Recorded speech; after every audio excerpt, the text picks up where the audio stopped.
Dad, I lost everything. My house, my business, my wife. I have nowhere to go. Those were the words I heard from my 38-year-old son, standing at my door at 10 p.m. on a rainy Wednesday night in April, soaked to the bone, clutching only one small duffel bag and looking like a defeated man.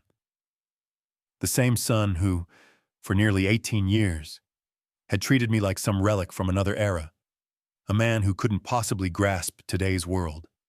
The same son who only called when he needed cash, and always made it clear my advice was useless in his high-flying life. But this shattered man at my door didn't know that this 72-year-old still had some vital lessons to give him. And today, I'm going to tell you how I rescued my son by making him work harder than he ever had before. My name is Robert Thompson. I'm 72 years old, and this is the story of how I taught my son that true success isn't about having everything handed to you. It's about earning it with your own two hands, even when those hands are rough and worn like mine. Before I go on, if you're not already subscribed to Revenge with Thomas, please hit that subscribe button and let me know in the comments what state you're watching from. I get messages from fathers all across America dealing with similar situations with their grown children. Let me tell you about my relationship with my son David. From the time he was young, David was what you might call a born entrepreneur. Sharp, driven, always chasing the next big idea. When he was 28, he launched a software development firm.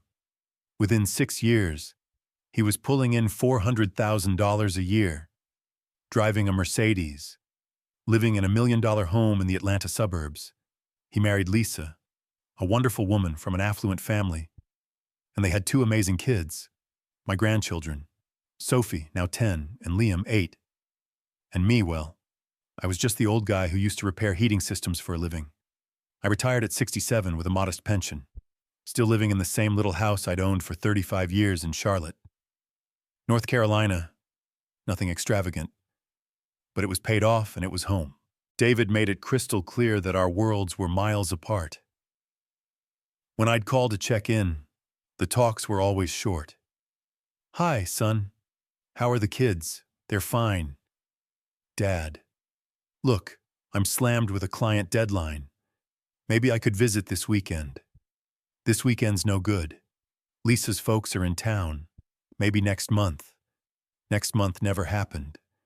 When I'd offer advice about business or life, he'd shut me down. "Dad, things have changed. The tech economy, modern strategies. It's not like fixing furnaces. You wouldn't get it." The worst part was family gatherings. David would introduce me to his colleagues like this. "This is my dad. He's retired. Used to fix heating systems." Not, "This is my father who worked 45 years to provide for his family."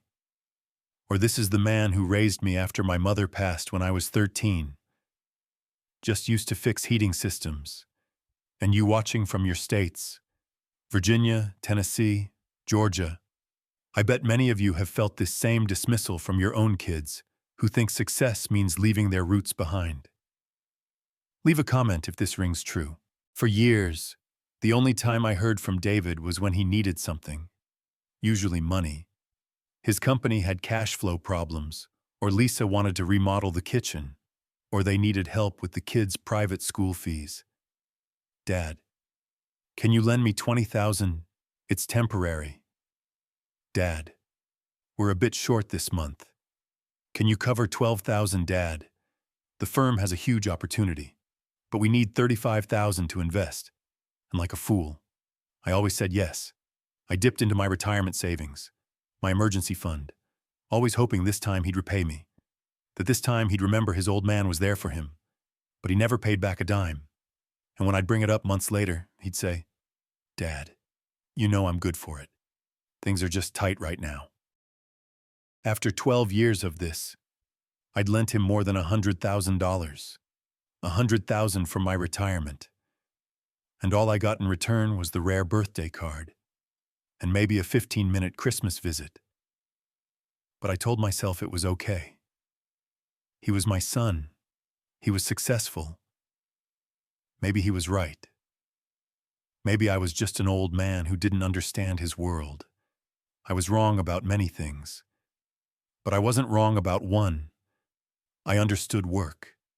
I understood what it meant to build something with your own hands. And I was about to show my son that sometimes the old ways are the only ways that last. My relationship with David wasn't always like this. When he was growing up, we were close. His mother, Mary, died of leukemia when David was just 13. It was just the two of us after that. I remember those early years after losing Mary, how David would come home from school and we'd sit at the kitchen table while he did his homework and I reviewed work orders for the next day.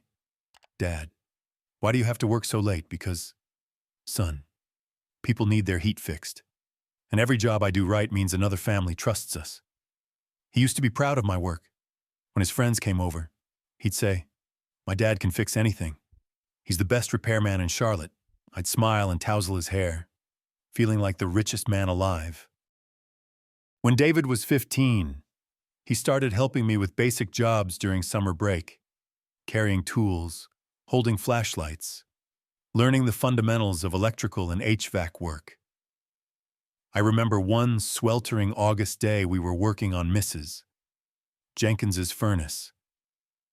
She was a widow with 4 young kids, and her heat had been out for days.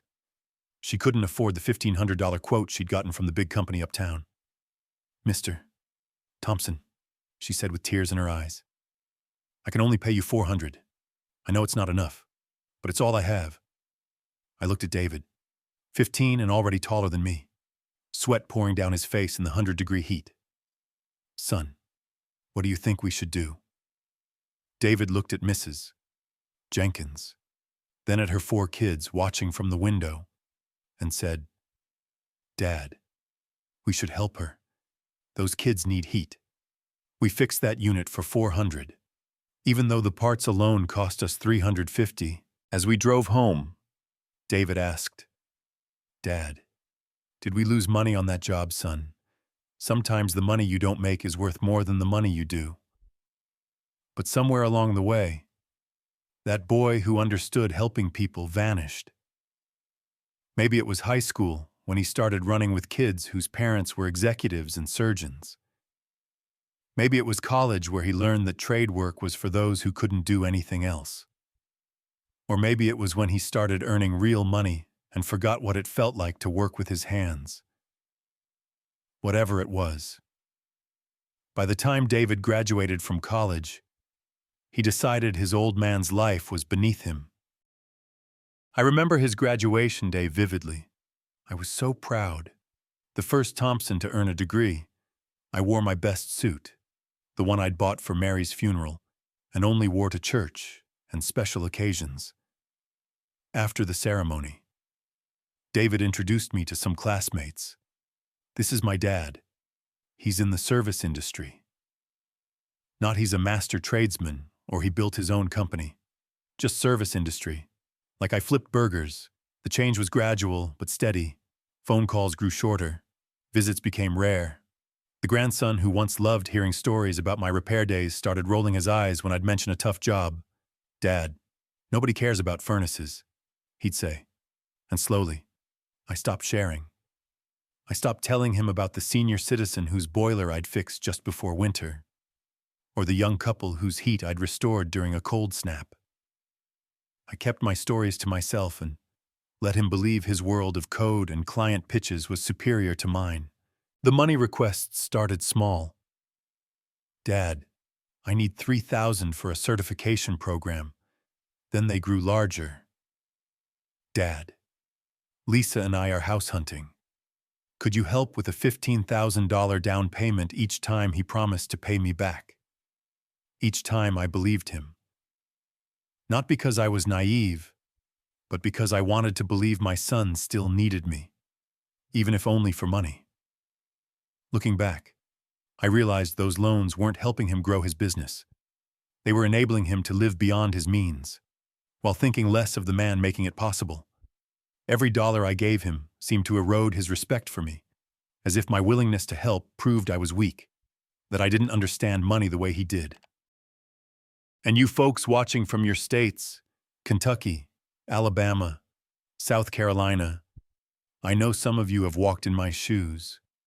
You work hard your whole life, save your money, and when your children succeed, they somehow forget you're the one who paved the way. Comment below and let me know what state you're watching from, and if you've faced this kind of ingratitude from your own kids. April 22nd, 2023. I'll never forget that date. It was a Wednesday, and I was watching the evening news when desperate pounding shook my front door. Not knocking, pounding, like someone was trying to break in. When I opened it, I barely recognized the man standing there. David, but not the polished, confident executive I knew. This David had a scruffy beard. His designer clothes were rumpled and stained. His eyes were red from crying, and he was drenched from the rain. "Dad," he said, his voice cracking like when he was a child. "I need help." I let him in, handed him a towel and a mug of coffee, and sat him down at my kitchen table, the same table where I'd helped him with homework 30 years ago. "David, what happened?" And then the whole story poured out. His company had imploded. A key client refused to pay a $250,000 contract, claiming the software was flawed. Other clients demanded refunds. Within 3 months, he'd lost it all. "The bank foreclosed on the house last week," he said, staring into his coffee. "Lisa took the kids and moved back to her parents' place in Oregon. She said she couldn't take the pressure anymore, that I'd failed as a provider." My heart ached. Whatever our differences, this was still my son, and he was in pain. "How bad is it?" "David, Dad, I owe $300,000. Credit cards, business loans, personal guarantees I signed. The creditors are closing in. I might have to declare bankruptcy. $300,000. I sat there thinking how many furnaces I'd have to repair to earn that. It was more than I'd made in 5 years of work. "Where are you staying?" "In my car. I've been living in my car for 4 days. My 38-year-old son living in his car. The same son who once told me I didn't understand success." "David, you can stay here tonight. We'll figure something out." And that's when he said something that shifted everything. "Dad, I need you to lend me the money. Just $300,000 to clear the debts. Then I can rebuild. Start another company. You know I'm good for it." I stared at him. After losing everything, after his wife leaving, after sleeping in his car, he was still asking for money. Still thinking cash was the answer. Still thinking dear old Dad would just write a check and fix his problems. But what hit me hardest was the phrase, "You know I'm good for it. Good for it." He'd never repaid a cent of the $100,000 I'd already lent him. And now with no job, no home, no income, he was asking for $300,000 more and claiming he was good for it. "David," I said quietly, "where exactly do you think I have $300,000, Dad? You own this house. You have retirement savings. You could refinance or take out a loan. Son, I'm 72 years old. I'm on a fixed income. I don't have $300,000. But Dad, I'm desperate. I'll lose everything. You already lost everything." That's when I made a decision that would change both our lives forever. "David, I'm not giving you any money, but I will help you." "What do you mean, I mean?" "We're going to work together. We're going to start a business, and we're going to earn our way out of this. The old-fashioned way." He looked at me like I'd gone mad. "Dad, you're 72. What kind of business are we going to start fixing heating systems? If that's what it takes." The look on his face was pure shock and disbelief. "Dad, I can't fix furnaces. I have an MBA. I managed multi-million-dollar projects. And how did that turn out for you, I asked. The silence was heavy. Finally, David said. Dad, this is insane. I need real help, not some feel-good project where you try to boost my ego. Son, this isn't charity. This is reality. You owe $300,000, and you have no way to pay it. The only way out is to work your way out. That night, David slept in my guest room, the same room he'd grown up in. I could hear him on his phone until past 2 a.m., calling friends, old colleagues, anyone who might bail him out. From what I overheard, the conversations weren't promising. Mark, I know we haven't spoken in ages, but I'm in a bind. Rachel, remember that favor you owe me. Steve, I just need a bridge loan until I'm back on my feet, one by one. His network of high-achieving friends was saying no. By morning, David had learned what I'd known for years. When you're truly down, the only person you can rely on is family. And sometimes family doesn't give you what you want. Sometimes family gives you what you need. The next morning, I woke David at 5 a.m.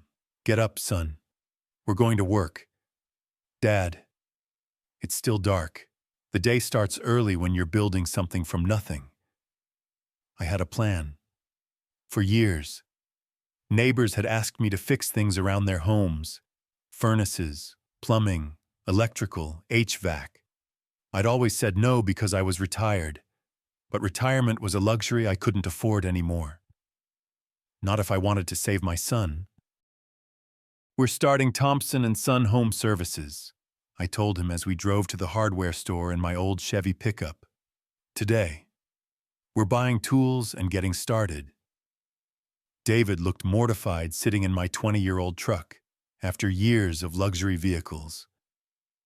Dad, people will see me. What will they think? They'll think you're a man earning an honest living.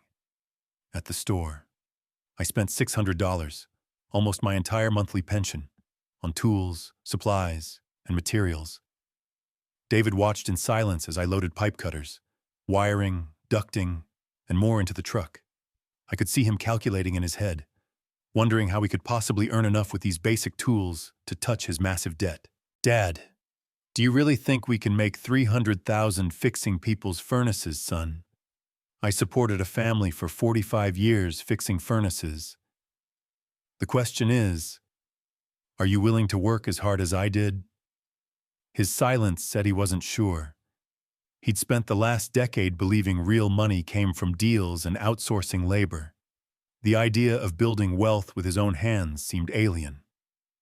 Our first job was Mr. Harris's furnace 2 blocks from my house. It had been out for a week, and he was frantic. The big company wanted $2,000 to replace it. I told him I'd fix it for $500.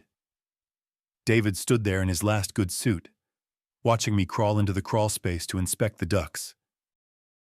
Dad, why are you going under there? Can't we just install a new unit? Son, the first rule of business is don't spend money you don't need to. This unit just needs a $20 part and some effort. For 3 hours. I worked in the dust and heat, while David stood looking uneasy. When a neighbor waved, David turned away, embarrassed. Dad, I can't do this. This is humiliating. I crawled out covered in grime and sweat and looked my son in the eye. David, what's humiliating working hard to help someone or living in your car because you're too proud to get your hands dirty that struck home? He didn't argue further. When we finished, Mr. Harris was so relieved he nearly cried. Mr. Thompson, you saved me $1,500. God bless you. He pressed $500 bills into my hand and insisted on packing us lunches. As we drove off, I handed David $100 in cash. What's this for, your share? We split everything 50-50. Dad, you did all the work, and you're going to learn to do the work starting tomorrow. That evening, as we sat at my kitchen table counting our first day's earnings, David was quiet. Finally, He said, "Dad, that man couldn't afford the big company's price, but he paid us 500 and was grateful." "That's right, son. We helped him. He's thankful. And we made money. That's how honest business works. You solve real problems for real people at a price they can handle, and everyone wins." You folks watching from your states, Indiana, Illinois, Missouri, there's something about honest work that our kids' generation has forgotten. They think success means never getting dirty. But real success is being willing to do whatever it takes to care for your family. Please hit that subscribe button and let me know in the comments what state you're watching from. I get messages from fathers all over America trying to teach their children these same values. The next few weeks were the toughest of David's life and some of the most fulfilling of mine. Every morning at 5 a.m., I'd wake him. "Time to work. Son, Dad, normal people don't start at 6. Normal people don't owe 300,000. Our days were long and grueling. Crawling under houses, repairing broken boilers, installing light fixtures, clearing clogged pipes, all the unglamorous tasks that keep the world running, but that David had never considered. The first time I had him crawl under a house to assist with duct repair, he emerged covered in dirt and cobwebs, almost in tears. "Dad, I can't do this. I have an MBA. I used to oversee 7-figure contracts. And where did that get you? But this is manual labor. This is beneath me." I stopped and sat on the truck's tailgate. "David, let me tell you about manual labor. See that house over there?" I pointed to a lovely colonial across the street. "I helped install the HVAC 25 years ago. Every time I pass, I feel proud. I helped create something a family enjoys, where kids grow up, where memories are made. See Mrs. Patel's boiler we fixed yesterday. She's 78, living on Social Security. It was 95 degrees all week, and she couldn't afford the $1,200 quote from the big firms. Now she's comfortable because we helped her. There's nothing beneath you about solving real problems for real people with your own hands." He was silent for a long while. Then he said, "I never saw it that way. Son, you spent 12 years shuffling money on screens. That's not building anything. That's not creating anything. When this business grows, it will be because we did something real." I could see it hit him hard. For the first time, David was forced to face that his high-paying tech job had produced nothing tangible, no lasting structures, no families made comfortable by his efforts, no problems solved that truly mattered. Just code commits and invoices. Slowly, David began to change. The first sign was when he stopped complaining about dirt. Then he started asking questions. "Dad, how do you know which wire is live? Why do you always check the breaker panel first? How can you tell if a heat pump is failing just by sound?" I was passing on 45 years of knowledge, one job at a time. But it wasn't just technical skills. I was teaching him how to speak with customers, how to diagnose efficiently, how to price fairly. Most importantly, I was teaching him the difference between being clever and being wise. David had always been clever, book smart, but he'd never learned the wisdom that comes from honest labor. One morning, about a month in, we got a call from Mr. Alvarez, an elderly man whose boiler failed during a cold front. When we arrived, I saw right away it was complex. The boiler was ancient, maybe 35 years old, and the heat exchanger was cracked. A cracked exchanger meant it was unsafe and needed replacement. The issue was a new boiler would cost $5,000, and from Mr. Alvarez's modest home, I knew he didn't have it. "Mr. Thompson," he said, "my wife has rheumatoid arthritis and can't take the cold. How much to fix this?" I explained gently. His face fell at the cost. "I don't have 5,000, he whispered. "My pension barely covers essentials." David, who was learning to read my cues, murmured, "Dad, what are we going to do?" This was a teaching moment. I could have said there was nothing we could do, that he'd need to find the money or call the utility to shut off service. That would have been the profit-driven choice. Instead, I spent an hour calling suppliers for a quality-used boiler. Finally, I found one for $900. It was 6 years old, removed during a remodel, with a 90-day warranty. "Mr. Alvarez," I said, "I found you a solid used boiler for $900 plus $500 for installation. Total $1,400. The relief on his face was worth more than any premium sale. As we installed it, David was quiet. "Finally," he said, "Dad, we could have made more pushing a new unit." "Son, we earned $700 on this job. Mr. Alvarez saved $3,600, and his wife will be warm tonight. Everyone wins." "But what if he tells others we use refurbished equipment? Won't that hurt our image, David? Our image is built on honest solutions. Mr. Alvarez will tell his friends we helped when he couldn't afford the pricey fix. That's the image I want." The breakthrough came 5 weeks in. We were troubleshooting a complex electrical issue at a local diner. The owner was panicked. His place had been dark for 3 days, losing $3,000 a day. 4 other electricians had quoted $10,000 to rewire the whole kitchen. The owner was crushed. He didn't have $10,000, and more closures meant laying off staff.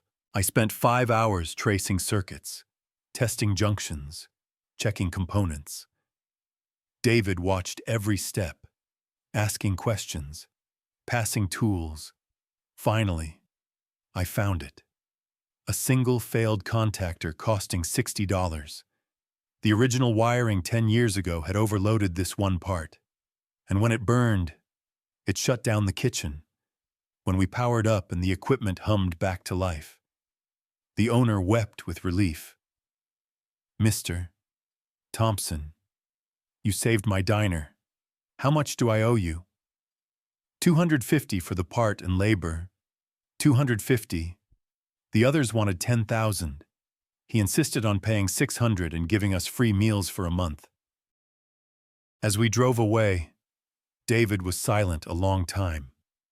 "Finally," he said, "Dad, we just saved that man's livelihood.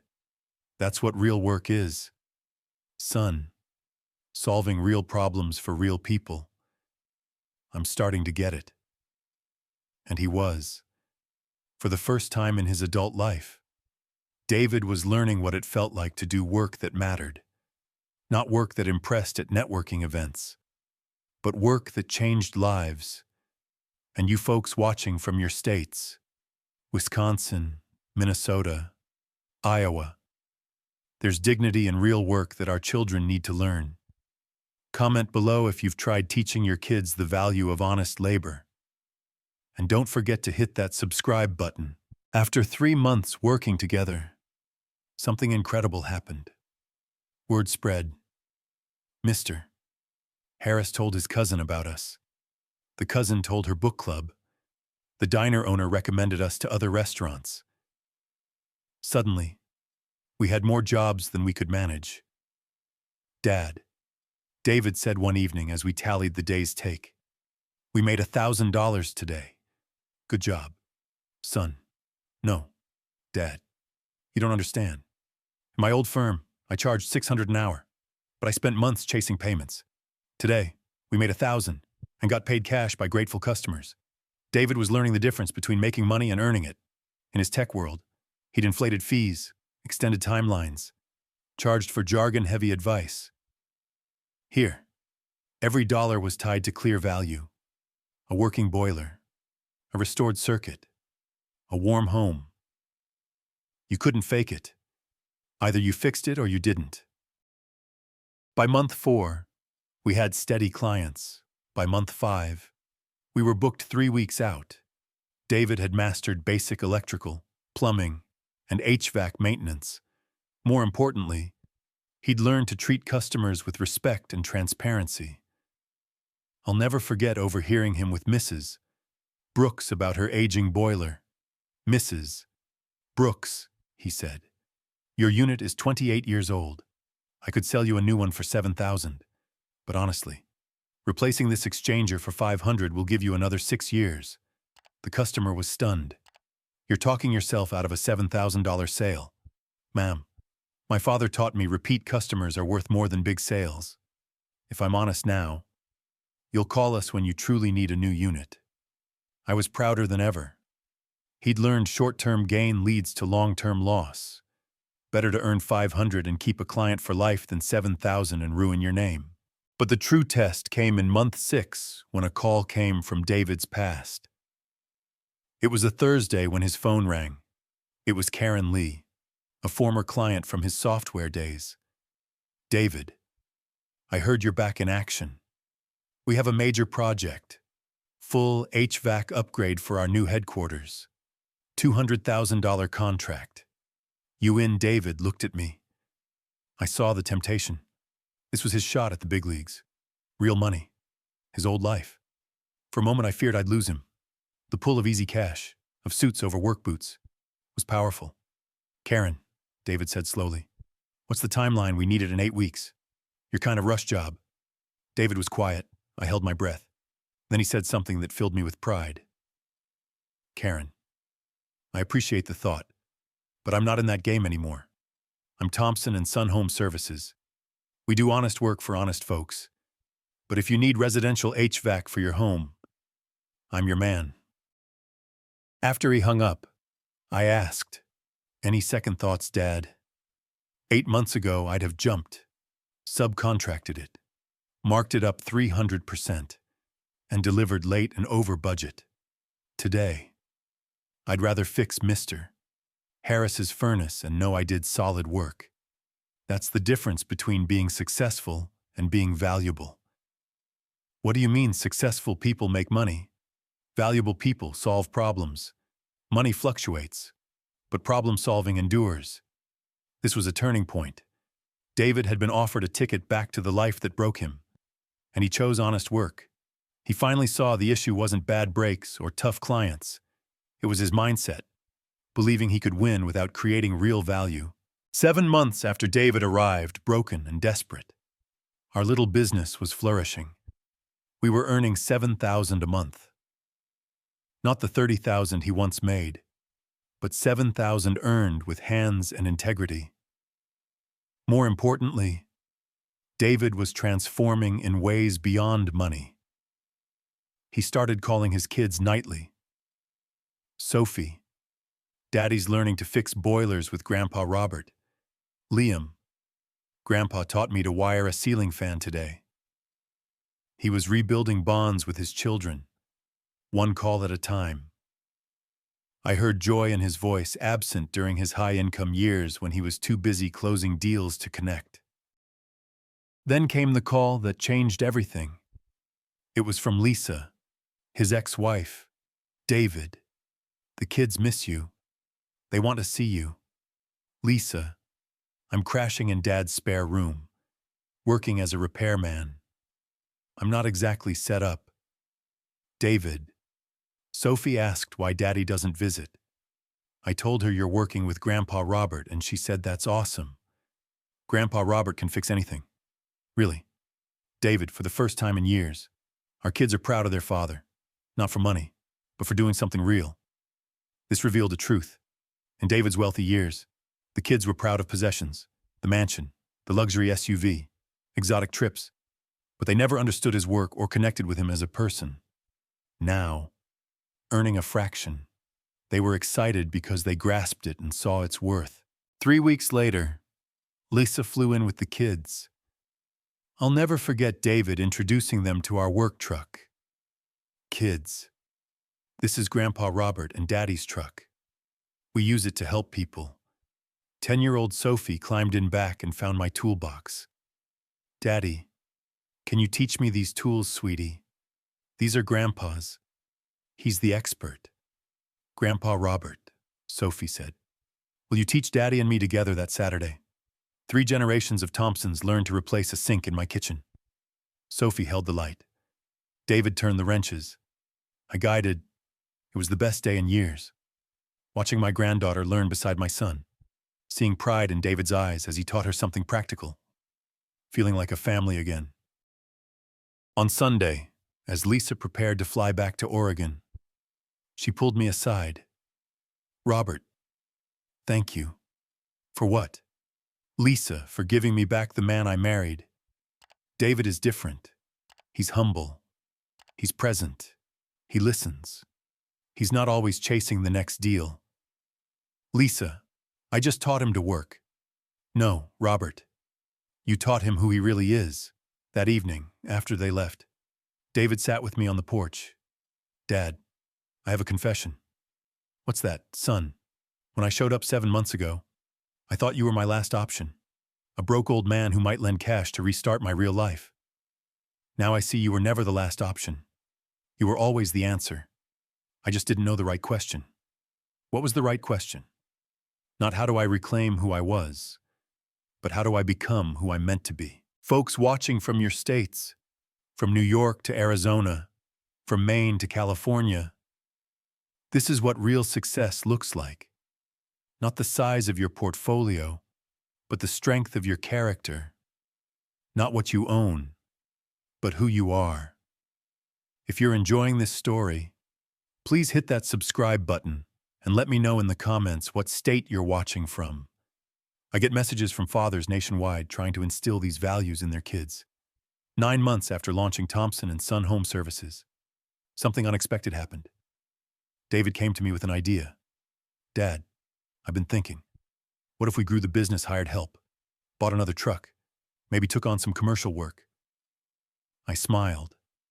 "Son, what happened to just surviving Dad? We're good at this. Really good. Mister Harris referred us to 6 neighbors. The diner owner sends us to other eateries. We could build something lasting." But then he said something showing true growth. "I don't want to expand unless you agree. You're the senior partner. This is your call." 9 months earlier, he'd called me an outdated fool. "David, there's something I need to show you." I retrieved a folder from my bedroom drawer. "What's this?" "Dad bank statements." David opened it, and his eyes widened. "Dad, you have $450,000 in savings.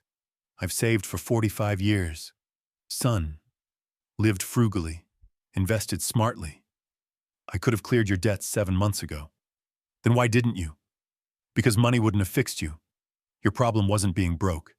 It was never learning the value of earning your way." David stared at the pages, hands trembling as he saw decades of disciplined saving and growth.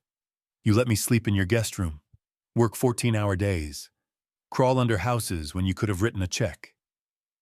Son, would a check have taught you to respect honest work? Would it have brought your family back? Would it have made you the man your kids admire?" He was quiet a long while. Then he laughed, not bitterly, but with the relief of finally getting the joke. "Dad, you're the wisest man I know.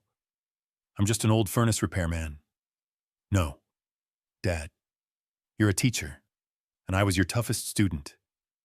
The revelation of my savings reshaped our bond.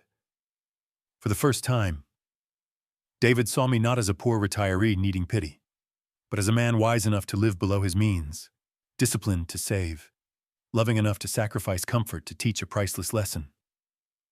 "Dad, all those years you lent me money. You watched me repeat the same mistakes. That's right, son.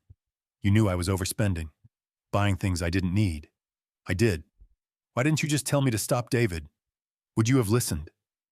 He paused. "No. I thought I knew everything. Sometimes the only way to learn is to lose everything and rebuild." That night, David called Lisa. I heard him from the kitchen, voice steady and sure. "Lisa, I want you and the kids to come home. Not to a mansion, not to the old lifestyle. Come build a real life with me, David. Are you sure I can work here to help while you grow the business?" "Lisa, I don't want to chase a business. I want to build a life, with real work, where our kids know their grandfather." A long silence. Then Lisa said, "David, you sound different. You sound like the man I fell in love with. I'm becoming that man again." Actually, a better version. 3 months later, Lisa and the kids moved back. They rented a modest 3-bedroom home 15 minutes from mine, costing $1,500 a month. A far cry from their old $5,000 mortgage, but affordable on David's $75,000 annual income from our business. Lisa took a job as a part-time librarian, something she'd always wanted but never needed before. For the first time, they lived within their means, and the peace was evident. David and I grew Thompson & Son Home Services thoughtfully. We hired 3 employees, all skilled tradesmen who valued quality and customers. James Carter was a 48-year-old electrician laid off from a big contractor, struggling for steady work. Luis Ramirez was a 40-year-old plumber with 6 kids, piecing together gigs. Both were honest, talented, and grateful for a company that prioritized craftsmanship. "Mr. Thompson," James said after his first week, "I haven't worked for a place that truly cares about good work in 15 years. "Thank you, James.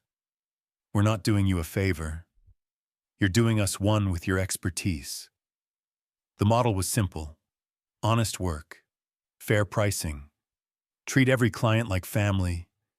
We weren't chasing riches or empire. We were building sustainability, good jobs, real service for our community. By year 2, Thompson & Son had 20 commercial accounts and over 300 residential clients. We weren't the largest, but we were the most trusted. When people called, they knew the job would be done right, on time, at a fair cost, by folks who respected their homes and budgets. David handled operations with a new philosophy. Instead of maximizing every invoice, he focused on relationships. Instead of upcharging, he sought added value. "Dad," he said, reviewing monthly figures, "we made $22,000 this month, but we could have hit 30 if we'd pushed premium upgrades. And how would that affect trust? It would hurt long-term, but short-term we'd profit more. Son, that's the line between businessman and hustler. A businessman creates value, a hustler exploits." The change in David went beyond work. It was personal, even spiritual. He rejoined church, something he dropped after college. He volunteered at the community shelter on Saturdays. He coached Liam's soccer team. He became a man his town relied on, not just one who could buy nice things. One Sunday after service, Pastor Evans approached us. "Robert, thank you and David for helping the Alvarez family." "What do you mean?" "Pastor, their boiler died last month. They were going to use space heaters because they couldn't afford repairs. You installed a quality used unit for what they could pay." "Mrs. Alvarez cried, telling me. These moments made the sweat worthwhile. Not the income, but the lives touched. David was discovering satisfaction in work that mattered immediately and tangibly. When you restore heat on a freezing night, when you fix a diner's power before food spoils, when you keep an elderly couple safe in their home, you're doing work with impact. Today, 2 years after David knocked on my door, lost and desperate, our business thrives. We're not wealthy, but we're successful in ways that count. David earns about $75,000 a year, half his old salary, but money earned with skill and reputation. Lisa adds $40,000 teaching. Together, they make $115,000, living comfortably, saving, raising kids with lasting values. Most importantly, my grandchildren know their grandfather. Sophie, now 11, can wire a switch and replace a faucet. Liam, 9, can spot basic HVAC issues and assist with plumbing. They spend Saturdays with us, learning there's honor in hands-on problem solving. But the transformation runs deeper than skills or finances. David has gained humility, something his education and early success never gave him. He's learned cleverness isn't wisdom. Money isn't value. True success is measured by contribution, not accumulation. Last Father's Day, David gave me a gift that brought tears. It was our business card, but updated. Thompson & Son Home Services. Robert Thompson, founder and master craftsman, David Thompson, partner and student. Dad, he said, I want everyone to know I'm still learning from the greatest teacher I've had. David, you don't need to say student anymore. Dad, I'll always be your student. That's not something to outgrow. It's something to cherish.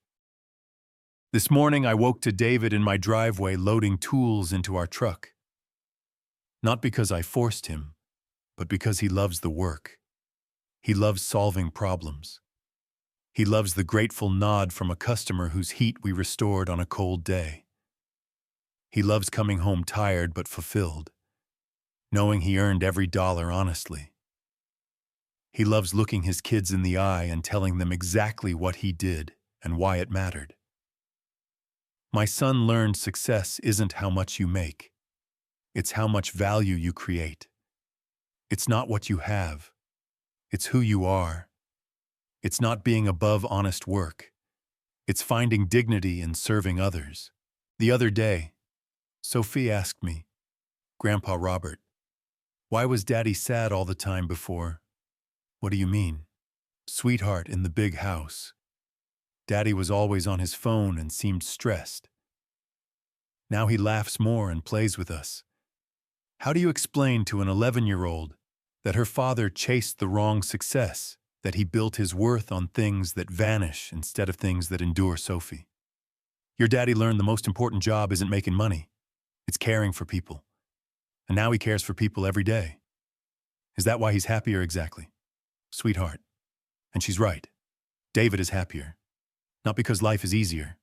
It's harder in ways. But because it has purpose. When he wakes, he knows his work matters. When he sleeps, he knows he earned his rest. When he sees his kids, he knows they're proud of who he is. Not just what he owns. That's wealth no crash can steal. No failure can erase. No downturn can touch. People sometimes ask if I regret not bailing David out. If I was too tough, too stubborn. My answer is always no. I gave my son the greatest gift a father can give. I gave him the chance to find himself when everything was gone. I gave him a foundation that can't crumble. I gave him wisdom from honest work and joy from earned success. The David who lives 15 minutes away now is not the man who arrived 2 years ago. The David was successful but hollow, rich but empty, impressive but unfulfilled. This David is solid, grounded, purposeful. He's the man others respect, kids admire, a wife trusts. He's the man I always knew he could be.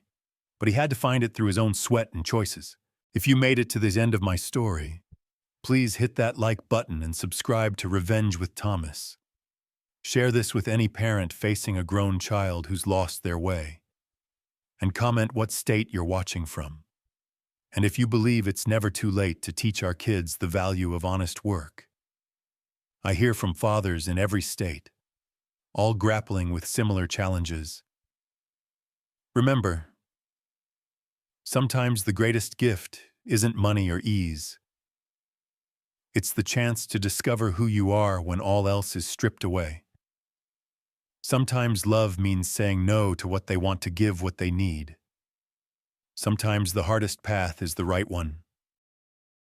This has been Robert Thompson reminding you that real success is measured not by what you gather, but by what you build with your hands, your heart, and your character. True wealth isn't in your accounts. It's in your reputation.